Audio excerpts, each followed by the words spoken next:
What's up, it's Losty for Comic Culture Television. I'm here in the heart of Sydney at the legendary King's Comics. We're gonna go in, spend some money and have a chat with Scotty. Let's go have a look. What's up, this is Losty with Comic Culture TV and I'm here with Scotty today at the legendary King's Comics. The big granddaddy, the biggest, the best there is in Sydney. Now tell us, Scotty, how long have you worked here for? A long time, maybe getting into my 15th year now. Yeah, wow. Kings.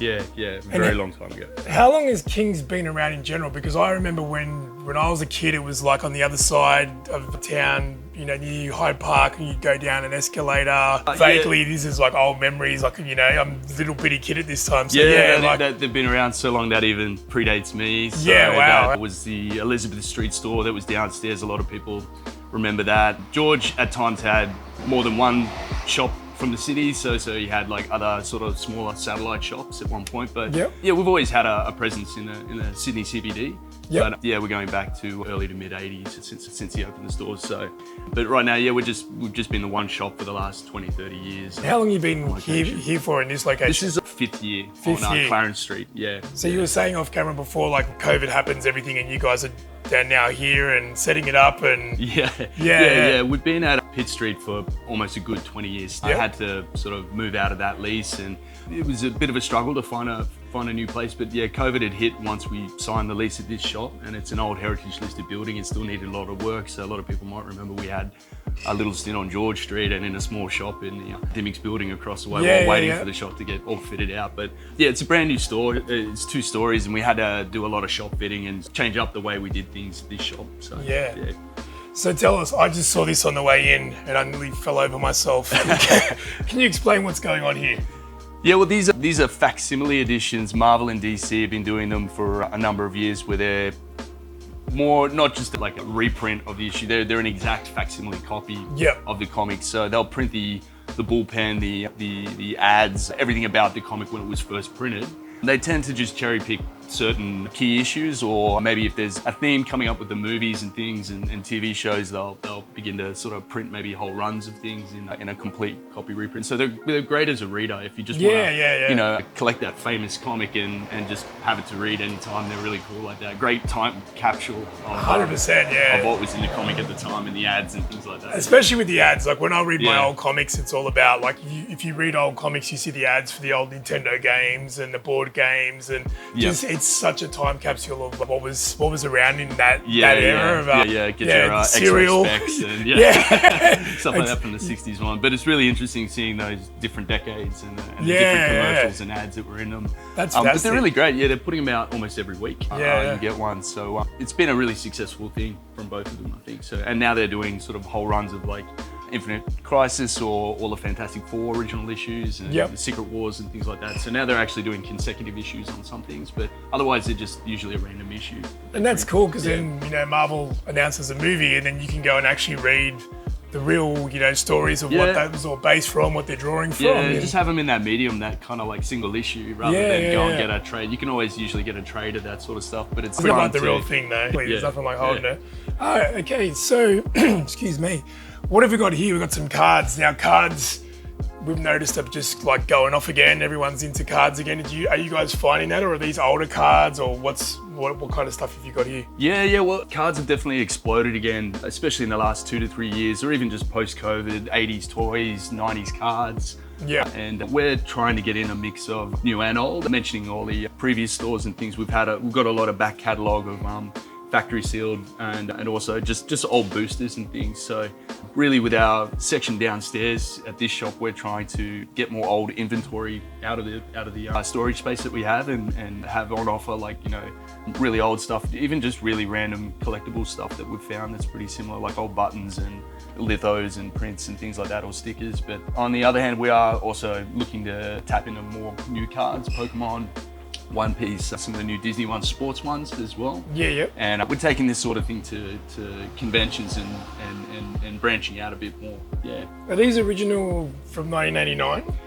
They are, yeah. So they're not like remade recently. These are from when the movie came out. They're from when the movie came out. The best thing to do is just ask the staff, because you've got these good guys ones. You know, you've got packaging, you know, similar to the facsimiles we looked at, it can be a little confusing. You know, you're like, oh, that's an old thing. Yeah. But you know, occasionally they remake those things. So don't need the bubble gum in it. Don't need the bubble gum. Yeah. In fact, I think a little bit old. '89 with sports was a particular year that bubble gum was in everything. It's almost as soon as you hit 1990, they were like, no more bubble gum. Bubble gum. Yeah. So yeah, be aware that it's I think like bubble gum can stain cards too. Of course, so that can be an issue with that. But I had some of those. I remember them. I remember that cover. God, takes me back.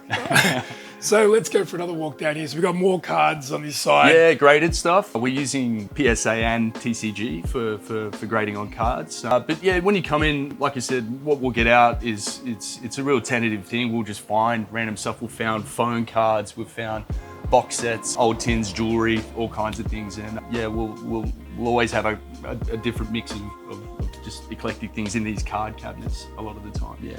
I have these Ghost Rider pins. I think I got them from like OzCon in like 93 or 94 or that's something. Probably where they're from. Yeah, we'll have crazy. some stuff from when the owners used to run their own con in 1990. So wow. There's some old stuff like that in here as well. So this storage facility you guys have got, is this like the, you know, Fort Knox of comics? Is there like crazy stuff? I want to say like most stores will need a storage space. Yeah. So you know, when you're renting a store, you know, not every shop your retail space will have a big enough storage area. So a lot of places will have like a big storage space. But we also do a lot of mail outs. So we need like a mail out room in access with Australian Post. I get you. To be able to ship out our stuff. But it's always a thing. There's just so much inventory. It's we don't know everything that we have, and we'll always endeavour to what we have in store, we have on the website as well. So it can be a slow process, but we want those things available to everybody, so we get them on the website as well. So it takes a while. That was my next question. Like, how do you catalogue all this stuff? Like, it must be nearly impossible to know what you've got and where everything is. It's nuts. I mean, it's good. There's some old heads like us that have worked for Kings for more than 10 years. We're all pretty experienced with getting the job done, and it's a lot of data on one website. For what we have, and like I said, it can be a real slow process, but we're all working really hard to just get stuff out there, and you know, at worst we just have to hold off until we've got more time. We try to front load on the comics and things, and then get to the more random stuff just when we can. When you can. With all these back issues and stuff, like what's selling at the moment? Are you finding that people are going back after? Oh, well, we decided to do features in the top. Back issue bins are custom made, and we just do an alphabetical kind of nature in the drawers. But people are really after Batman, they're really after Spider-Man. Maybe just certain anti-heroes, Star Wars, things like that. So we decided to just feature those in the top. We've also got like the stuff in the cabinets, older Silver Age issues and vintage stuff just in the top, and the facsimiles and things. So yeah, really, people are looking for runs of things a lot of the time, but I think just having those, your top 10 kind of characters in the top, and X-Men, things like that, is easy for people to just stand and shop. But just all those mainstays that I mentioned. We do sell a lot of Batman issues, but the Spider-Man and X-Men have been ticking over, and really whatever's featured in the top is proof that it is what people are asking for. So you got some graded stuff down here. Yep, we've got about 3 cabinets on display, but it's only a small amount of what we can fit in. It's a real balance of how many cabinets we have, because we have a lot more graded stuff than just what's on show. So I always recommend people to check out our CGC category on the website. The graded stuff will be much like the older stuff we have with the cards from previous stores. Like, it'll be older issues. We look to submit during signings and get like certain really new variants that'll have a high grade, like a 9.8, and send them off. So we send a lot of new stuff off because you get that really good grade, and we get some signature stuff done as well. So yeah, the CGC will be a real mix. The older stuff and key issues will be really popular, but yeah, we rotate these in-store ones all the time. That's why I recommend jump on the site and also have a look at what we've got there. So, what's the most impressive comic that you've ever seen in the flesh, in the whole shop, in the whole time? George had some pretty cool old original Marvel stuff. What blew your mind? He had a Daredevil issue 1. I feel like the yellow costume Daredevil issue 1 was a little undervalued as an issue 1. I think a lot of people see those amazing fantasy Spider-Mans and very iconic covers, and the Daredevil doesn't really spring to mind as much, but it was worth quite a lot. I think it was getting upwards of like 20k at one point. Wow. The grade on that one was pretty high. He's had some pretty early X-Men ones, and again, you know, the older stuff is it's got to be a key issue. Like you'll see just huge upticks on value with old 60s stuff because, you know, there was a first appearance of, say, like Scarlet Witch or like, you know, like an important character. The old Marvel stuff is pretty impressive to get. I think we got a lot of reprints in Australia in the early 70s and things like that, and it wasn't too hard to get DC stuff from the 60s into the 70s in Australia, but it was, I think, a bit harder to get original Marvel stuff in Australia in the 60s and 70s. So when he's got really old Marvel stuff, I'm always pretty impressed. So I remember in the 80s when I was a kid, like everything was, oh, it's from America, it's from America, it's from America. Like, and that's how you know, the only stuff that, you know, you could get your hands on that was super cool was this imported stuff, and it was scarce. So I could imagine even back then, and, you know, even in earlier 60s, 70s, like it would have been so rare to find. And like, you know, like we were talking about the ads and stuff, it was a window into America as well as a kid, a whole other country, seeing what toys they were buying, video games, you know, the way that they, you know, for instance, like a Sega Mega Drive here was a Sega Genesis there, and we knew that from reading comics, you know, so it's a crazy window into multiple different things, and not just a time machine, but a door to explore with your imagination. Which one of these would you say, if you could just grab one and take one home, or if you've already got it and it's your fave, which one of these stands out to you? Yeah, it's probably, I was born in the 80s too. I think, you know, maybe I'm getting to be more fond of the 70s stuff again, the Bronze Age stuff. But I think the Spawn #1 we have is a pretty good pickup. I do like some of the old Perez and old X-Men stuff too. So yeah, I think my pick of the bunch is maybe the Spawn #1. But yeah, I do like some of the old 60s stuff we've got as well. So yeah, I've got this one, not signed, but it's the blue variant, and I've got that one, the other color variant. So if I was to, I'd get the other version. So we're up the back of the shop now. And so are these all the customers? Who are all these people all over the walls? Yeah, well, we set up some aesthetic stuff to just show like a cosplay wall of fame, a cover recreations we did. We've also got a creators wall of framed pictures of different people that have come in over the decades with Kings, and you know, we wanted to just showcase a bit of the history of the shop, and you know, show that we're, you know, we have that background. We've been around a long time, and you know, get our customer base involved and give back to the people that make the shop what it is. Yeah, that's awesome. There's been just so many people have come through, the staff, so many events over the years that it'd be nice that we could just put something up so people could see that, you know, we're just not, you know, a brand new place that's just opened up. You know, we've been around a long time. Of course, a lot of history. Yeah. So up the back here, we've got action figures, collectibles, stuff like that. What are your favorite characters in general? Like, who do you collect stuff from? Like, is it Marvel stuff? Is it Turtles? Is it all of the above? Like, what do you personally A little like? bit of all of the above. I think I'm a bit more selective. I'm a bit of an 80s baby too. I think we were born the same year. Right. I do really like the companies that are doing like new action figures, your Super 7s, NECA, the 112 figures and Mezco figures and things like that. I think we find that these days, like a price-pointed statue that's under 200 isn't really what people go for.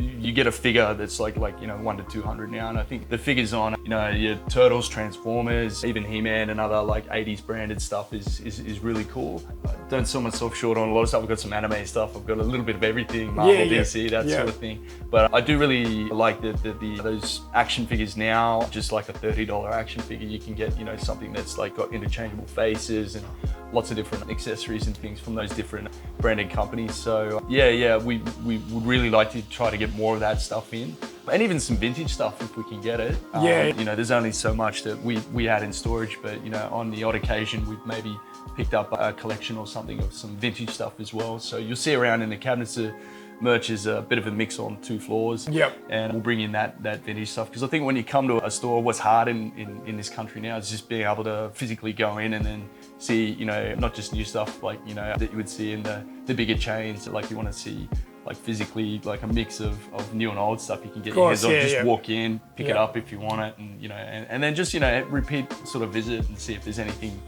new in that way that's come in, whether it's a new or old figure. Definitely. So yeah, I'm a bit of a, like I said, an 80s kid. I love Godzilla, I love Turtles and Transformers. And, Turtle? Turtles, Donatello. Oh, I always wow, like the characters that yeah. people don't like as much. No, that's cool. That's good. That's good. You like the But, decal. yeah. Michelangelo was my favorite, but my son's name is Leonardo. So Awesome. Yeah, there you go. Shout out to Leonardo. So, tell me this though, right? I watched the thing last night saying that the adult toy industry is now like $6 to $7 billion a year in the US alone, right? Do you notice that most like young kids are more like into their digital things, into their iPads or into their things? Are you noticing that like it's guys like us that are buying the toys, or do you still see a lot of young kids buying toys as well? Could be why the market's so big. It's that disposable income on all us like older and middle-aged types. I mean, I've worked here so long, I've now seen things that were probably less popular 10 years ago shift as the age gap like shortens and those people get to like their late 20s and 30s and you're like, oh, nobody wanted that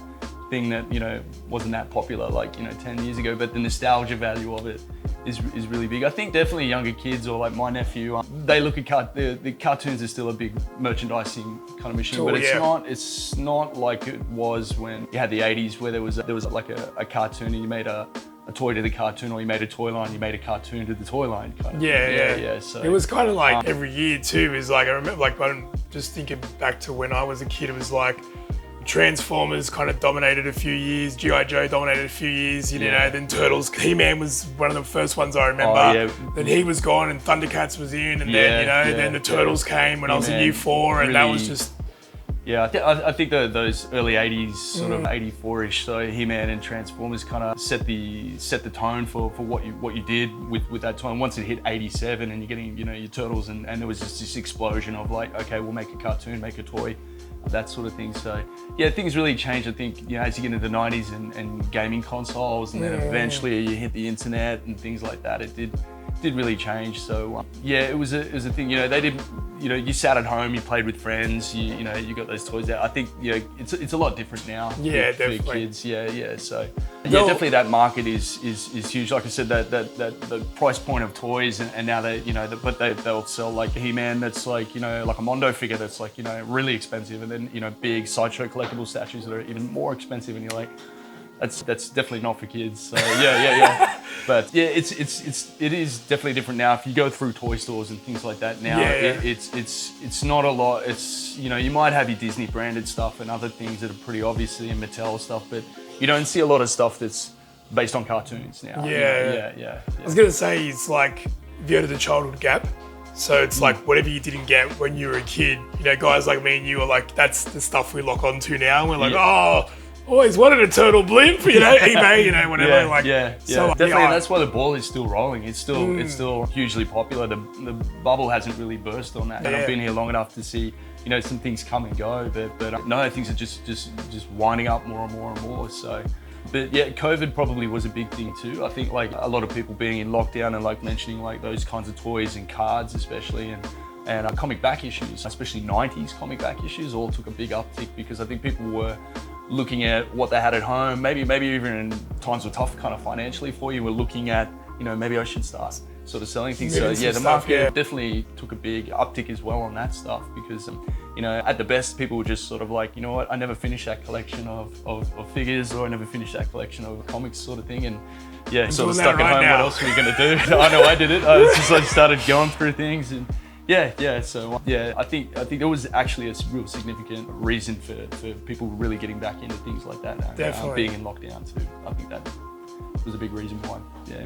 Awesome. All right, we'll move over here. Just go through. So we're up the back of the shop still. We've got more merch up in here. We've got more back issues all through here. We've got some, what is all this stuff that's going on there? Through here we decided to put some cabinets up of more expensive kind of singles. They're gonna be sets, they're gonna be signed things, they're gonna be just like key issues and things that too expensive to have in our bins, and we want them looked after. We've got perspex across the front of them and stuff like that. So our warehouse manager, she'll look to make, maybe great little sets of issues she'll find. There'll be signed stuff. So explain a set to everybody if they don't know what it is. Oh, well, a set is something is like basically a package bundle that we'll put together, whether it's a batch of new comics, maybe it's just a mini series of 5 issues, maybe it's just a similar set of one-shots. It could be just a couple of comics, it could be 8 comics, it could be 10. We could do do just like a whole run. So really it's something where, you know, we don't want to miss out or just be stuck with, you know, the issue 8 of the run of 10 or something that. If we put them all up for sale, you know, we'd rather, you know, try to put that bundle out there that, look, you can have the entirety of this 12 issue mini series, and there'll be sort of maybe some exclusive variants and things like that in here as well, or even some really old trades that we found. So this is always just a mixed bag, double-sided of just our more expensive kind of issues and sets and signed stuff. Cool. Yeah. Has anyone ever walked in here and you've been starstruck? With our new shop, we've had some great visits from just various US creators and artists and things like that. Being in the city, we have had like celebrities at previous stores that it's kind of impressive that, you know, sometimes they just wander in on their own accord. Maybe we'll get a call and they're telling us. On the odd occasion, there's been some interviews and things done in our shop as a backdrop. Yeah. Kind of thing, which is pretty cool. The shop here has been like a little bit quiet. I think the CBD in general has been, you know, a bit quieter. Or they haven't been shooting as many movies in Sydney as they were pre-COVID. Yeah. But yeah, in my time, we've seen heaps of people just come through really, you know, sometimes really casually. I didn't even notice they were in store, but you know, that was spying a thought. That's great, yeah. But yeah, we've had like, you know, Kate Blanchett, Seth Green, Björk, like, you know, lots of just random names I could put out there. I think Aquafina just came through the shop when we were first opened here, because I think she was shooting something here as well. Might have been Shang-Chi. And they were shooting that. So yeah, you'll get no warning. They'll just, you know, come in and grab something. But, you know, on the odd occasion I've been caught out where they're actually getting a book researching the character. I was going to say, that's why I didn't know who they were. And they're like, I'm reading up on this character. And then after the fact, they walk out and I was like, oh my God, that was...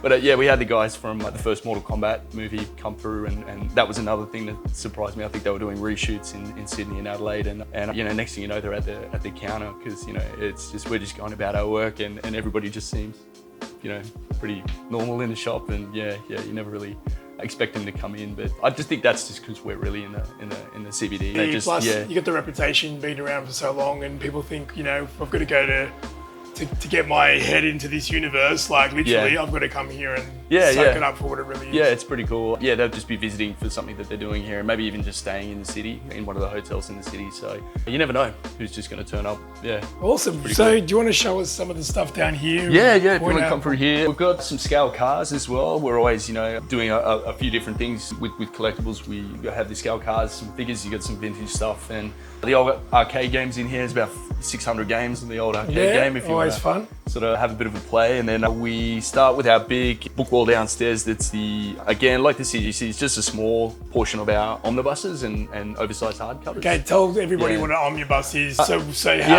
how do you get a comic, and then how do you get this, and like tell us all. Oh well, basically, like an omnibus is like a big oversized format. You're going to get like quite a dense amount of issues in it. Really, the omnibuses and big absolute editions are your most sort of premium collected versions of comics. So yeah, there's always, you know, maybe a mix of how many are in there, but you get new stuff, you get old stuff, you get runs from a creator, you get like, you know, certain years and all that sort of thing. So the omnibuses are a big heavy edition. You know, they're really beginning to be more of a collector's piece for some people. The print runs on these big books are often a lot less than just a standard trade paperback or a hardcover. So, you know, I don't expect them to be out on the market like too long when they come out. You know, some you know, lesser wanted ones are, but you want those like big events from Marvel or DC that are all encapsulated in one big book, or like a certain creator's run. You know, don't sleep on them too much. They're usually sort of more of a between a $250, $300 kind of book. Yeah, but, again, like there'll be a couple of different covers with some of them as well, but they're not out there for very long. Yeah. There'll be occasionally a reprint down the line, but maybe on a really super popular like volume ones or something like that. Yeah. So you got some more. Sorry, I'll do that again. You got some more graded stuff here, or just like limited edition or high end? Yeah. Just again, limited edition stuff. Look, some of our signed stuff won't all have certificates of it. Like speaking of people just coming into the shop or signings we've had in store, we didn't always have certificates for things, but you will notice there is sort of that 90s like certificate of authenticity on some. Yeah, the big ones, these orange stuff ones, that's out of print from certain old publishers, whether the property's moved on to something else. It's a real big mixed bag. Some of the original stuff we'll go out of our way to even grade them separately, so we'll have the same comic, but we've actually got different price points on the same issue because the owner is quite good at visually looking at what kind of like, whether it's a fine, near mint, very fine kind of condition. So we will have different price points on them. You can always discuss with the staff the reasons why, and we'll you know, if we've got any artists that have signed them, we'll try to note on them, and maybe if there's a reason for having it in the cabinet, we'll have like a little note telling you that it's an early appearance of someone or the death of a character or something like that. So the little stickers here can, I don't know if the price can kind of explain just extra things like who's it signed by, you know, what edition, first appearance, all that little bit, and it's always helpful. Yeah, and we'll put that on our website too when you're searching it on the site. There'll be in a lot of the descriptions to give people a hand with knowing what it is exactly. Okay, so explain to the people at home, I mean, most people do know that watch this, but the ones that don't, what's a first appearance? Well, it's that kind of self-explanatory thing. It was like the first time a character has appeared in its publication history, but it doesn't mean it's the first issue of the character. Sometimes it's another character's comic, but the villain or the side character, or they become a bigger character later. They first appeared in a random comic of another character. They'll later sometimes get, you know, their number one or a new series and things. But when you say first appearance, you know, you've got your, you know, Wolverine's a big character, but who first appeared in Hulk. So, you know, that's a random issue of Hulk, but, you know, that's where that character first appeared. So we'll try to find those sorts of things too and put them out.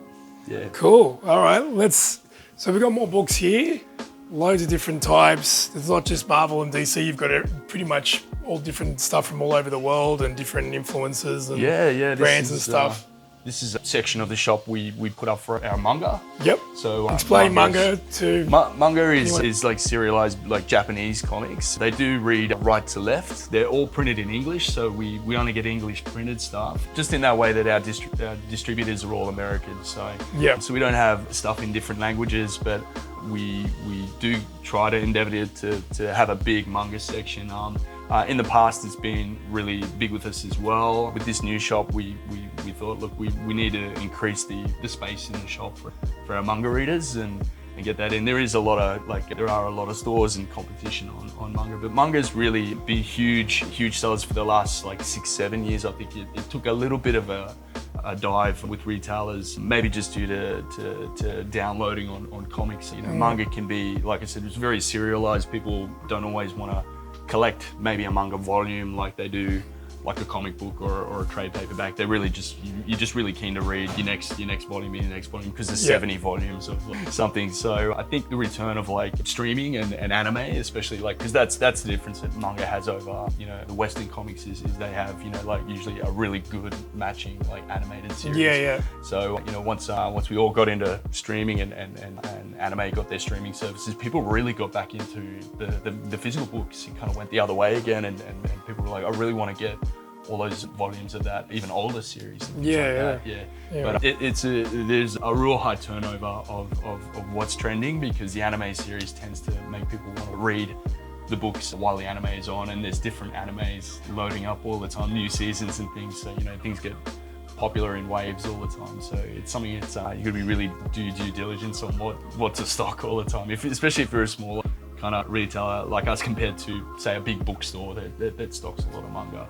I don't know much about manga. I got into a bit of it when I was young and never really kept up with it. What is probably the most popular one, would you say, at the moment? Yeah, that's a really good question. We've attended the Smash Anime Con most years. Berserk is still a really popular format and book, and Berserks and our Junji Ito horror stuff is still really popular all the time.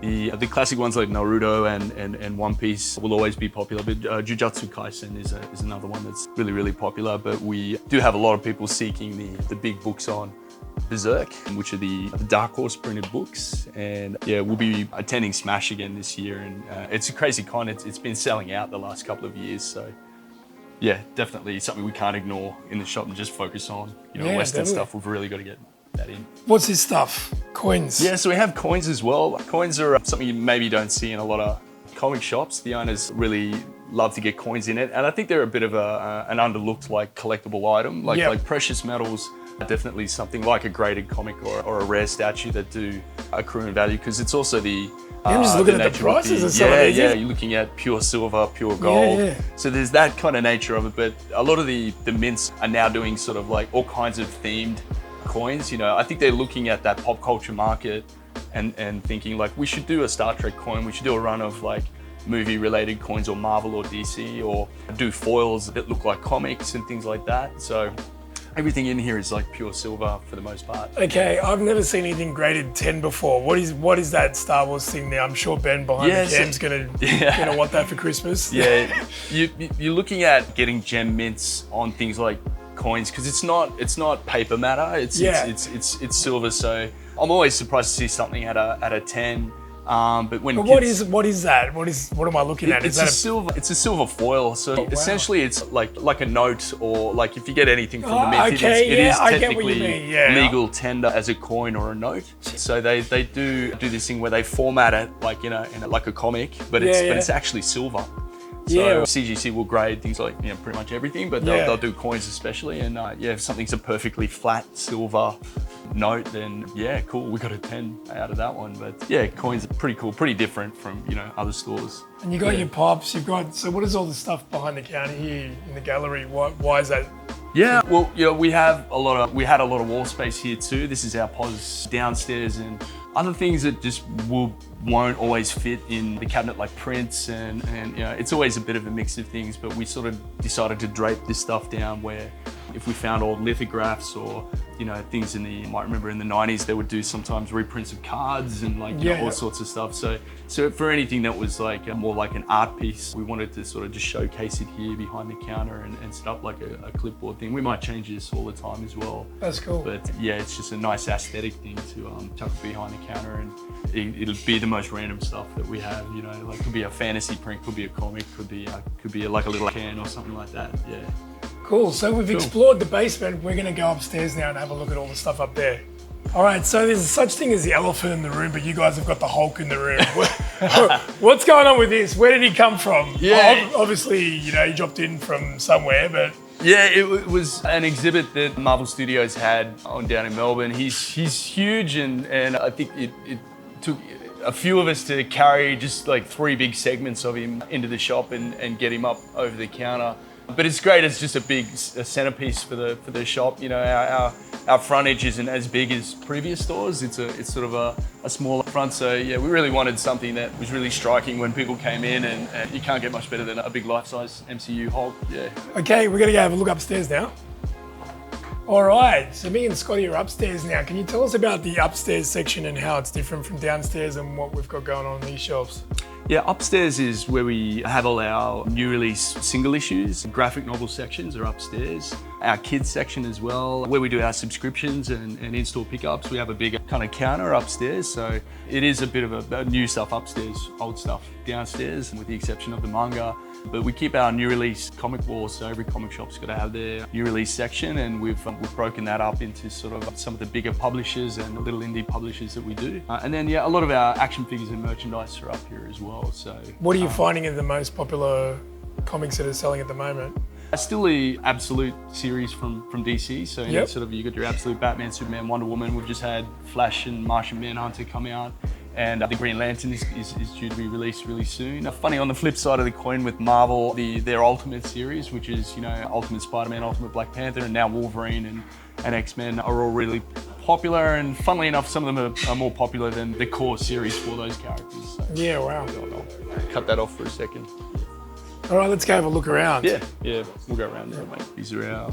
So we got Spidey up on the roof here, some action figures in the middle. Yeah, we've got a lot of Hasbro, Transformers, Marvel figures, a mix of things. We don't go as heavy on the figures as maybe a store that just exclusively does figures, but comics are really what set us apart from some of these bigger stores to get figures. But we try to focus on what we like ourselves and what we think are the good ones to get in and get a lot of those. And then we have these smaller gondolas around the shop are our graphic novel sections. So we've got a bit of a different layout with this, where we're doing genres on some of the books instead of publishers. So I noticed with previous stores that we're in, you get a real mix of people that are new and old to comics and going to other stores even in the States. I think a lot of us do things by publisher, and that makes it easy for the workers and maybe some of the old collectors But with new people coming into a store, they don't really know who the publishers are. And again, talking about COVID, some publishers gain more books, some don't, and those sections sometimes are really hard to stock, or you've got to change them all the time. So we decided to do things like a horror, mystery, drama, kids, TV movies, that sort of thing. So not too dissimilar going to a big bookstore and you look for novels and things by genre. Like we wanted our comic book sections to be like that, but you can't really ignore the big ones like Image and Marvel and DC. Yep. So we've done that, and there's still a couple of big ones like Boom Studios. And we have an indie section that just offsets everything that's like a smaller publisher, doesn't always have a genre. It's still a superhero thing. And then we've got also like a big display for the kids, which was one of the owner's ideas. She had a great idea to commission like a kids tree. We always had a kids section, but we try to do like a young adult section where we do the comics that are meant for kids as well. But the kids tree is actually, I think, like a really cool piece in the shop. Yeah, definitely. We can just pepper the tree with like different books, activity books, as well as comics and toys and things. And if you get those, a lot of people come in, families, ones with younger kids under 10, it's... That's my ones. And it's not always easy to find. That's it. It's under that. You might come into a comic shop and it's hard to find out what is rated for kids. What's age appropriate, what are they going to leave them like. And everything in the tree has that purpose where everything in the tree is just for kids, ranging from 4 to 5, way up to 10 and 12 and older.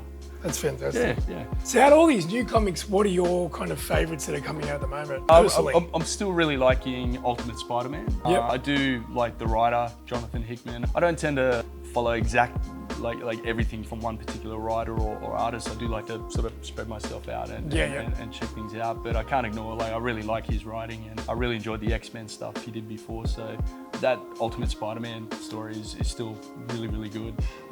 The Absolute stuff, like I mentioned, has been cool, and I'm still checking out Daniel Warren Johnson's Transformers. He's still sort of writing on that series, and a lot of the new stuff that Robert Kirkman has picked up from Hasbro for Image Comics has been really cool. Talking about old nostalgia on like G.I. Joe or Transformers. Oh, that's what I'm reading, the Energon stuff. I can't believe how good it is. I'm just like goosebumps. I got just hooked again. It's so good. Stories are so good. It's fresh. It's all the old kind of vibes, but it's told in a nice, fresh way without dismantling any of the old. Easily to segue into or what IDW have done with their new Turtle series is not make it so that you have to read the previous canon for a really long time, to get caught up with things. So that stuff I mentioned has been really good. I'm just always looking to like with our genres, just check out like a cool fantasy book, a cool horror book. We do a few staff picks behind the counter and stuff like that. And it's just there's something in every one of those genres at the moment that's a bit of a pick of the bunch. So, but fantasy is definitely like a really popular genre. I think we're probably mostly stocked with graphic novels on like fantasy things, from like new stuff like Critical Role or like older stuff like Conan and things like that have been really, really popular. Even the horror stuff has been pretty popular, and we've got a section just for Star Wars too, because Marvel just have so much Star Wars kind of stuff. So Betty's we need a whole section for it. Star Wars nuts, so he's all over it. Yeah. So just say, hypothetically, I live out in the country and I can't get to you guys. Is there a way to get, how do I buy comics online, subscriptions? Can you tell us, do you guys do all that? Yeah, we do. You have a couple of options with visiting us online, and our online store will offer postage on one-off sales. So like any online store, there's a lot of other comic shops we will have online stores. So what we do with mail orders, it's we do a standing order for pickup in store, or we do standing orders that can be mailed out. So we have those forms on the website, and it's just basically no opt-in fee for it. You just fill out the form and give us a list of titles that you want, and the titles can be in a comic format or they can be in trade paperback format. We'll have the payment details sort of filled, and things are set aside for standing orders every week. We have a lot of mail orders all interstate. We've had people internationally as well do mail orders with us. But it's quite easy and manageable, where you would just email us what sort of changes you want to make to your order. And we do a weekly newsletter to keep you appraised with what sort of stuff comes out. So you can just email us and ask us what you'd like to add to your order. And they get shipped off really well in cardboard quick packs. Some people get just a little amount, like we'll just do an order for one thing, like you just really want to get into a series for 12 issues, we will do that. We'll just sign you up for that one run. Or if you just want to have everything on one particular thing, have this huge pull list, that's totally fine too. So we can do that. Yeah. So that's just all on the King's website. We call it's a standing order, and like I said, you have that mail out option if you don't live near any comic shops, which a lot of us, especially in Australia, it's a big country and there's not always comic shops too close to you. But otherwise, just pop on the website to buy something on our online store and we'll ship it out to you. Cool. We got some more statues down the back. So these look like more of the expensive ones. I'm not god tier yet of buying anything like this. I'm like, this is my next phase in life. Yeah. But I'm not there yet. Like, I collect a lot of stuff, but yeah. So just having a glance at this whole cabinet, looks awesome. What would you say is your personal fave? Like, if you just look at all this, what do your eyes kind of lock onto? I do like the Magneto. He's pretty cool. Yeah. The stuff we get in, this big stuff, obviously, it's a pretty big commitment when you want to get those things. But they're really, really popular now, and we've got a mix of. We try to theme the cabinets a little bit, and you'll notice we've got like some Disney stuff, and vintage figures are in here as well. A few different brands. It depends on what is licensed through our distributor. There's some brands of figures and toys internationally, they get licensed to certain companies, or you'll always see one online store has a lot of the same sort of figures and things because they picked up a license. But we do our best, and I think there's some great brands like Kota Bakuya, Gentle Giant, and SH Figure Arts. Other ones I mentioned like Super 7 and Mezco and stuff that we get. And we just sort of pick out what we can afford on our freight to come in, and there'll always be kind of a big mix of things too, but the Frog Thor is pretty cool as well. He's one of my favourites in there too. He's always looking at me. Yeah. Do you collect many figures yourself? I do. I think it's good to maybe focus on the ones you really love. I think some figures that I get, I actually, maybe not old vintage stuff, but if I get stuff, I actually do want to unbox them. I know a lot of people, I'm the same, you keep them for longevity, or you buy two, some people do that. But look, I think if you narrow your love down to one certain thing, and you really do love it and you don't want to ever get rid of, a lot of them do look great out of the packaging. The statues are meant to come out of the packaging, of course, I think. Yeah. But for some of those figures, I collect a lot of like classic He-Man figures and things like that, and that's the one focus. I've already got a lot of old Transformers and a lot of 80s toys and things like that, and a few Marvel statues and things. Any old Marvel Bowen statues that we could come across, or if I see, like, I'm keen to check out. But only collect things now that I don't think I would ever resell. I don't really do that. I'm in it for the love of what I've got, and I'll unpack it and display it in my cabinets. So tell us about the signings. You've obviously got one coming up, and so there's a con, or there's a supernova, or there's some kind of festival that goes on. Then you guys get some artists that come in. Can you tell us about the signings and how it all works? Yeah. Well, we're really lucky to have some people come through the store. Being we're in a whole country, a world away from America, and a lot of them are American creators. Occasionally we'll have them in store, or when you do go to cons, there'll be like a panel or a signing panel. The artists will probably will stipulate what they'll do when it comes to signings, how many things they'll do for free. Maybe there's a certain amount they'll ask for after how many comics they'll sign. So they do have to make a bit of money when they come over in that way. Or they might be doing commissions and things. If they're artists, they might be doing commissions rather than just an author. We've had a few in this store already since we've opened 5 years ago. The free comic book day as well. We've been holding that sort of semi out the front of the shop. And tell everyone about what free comic book day is, just in case they don't know. First Saturday of May, internationally, comic stores will give away and will ship in and give away free samples that have been put out by many different publishers. I think a lot of stores will be limited to how many they can ship and what they'll do. On the day, we usually give away 4 free issues. There'll be a sale in store. That might change on what percentage we'll do on things on the day. And you come up, line up for your free comics. We might have some events or what we can fit in this store to do another giveaways in the line. And there'll be a sale on throughout the weekend as well, which is awesome. Cool. So, yeah. So I want to thank the guys at King's Comics for having us here today. Thank you, Scotty, for all your wealth of knowledge, showing us around, telling us all about what you got. Awesome. Let the people know how they can find King's Comics online. Just go to kingscomics.com. You'll find our online store. If you want to contact us, it's info@kingscomics.com. Follow us on Instagram and Facebook. And find us here at 283 Clarence Street, Sydney CBD. Come down, see Scotty, see the staff that look after you.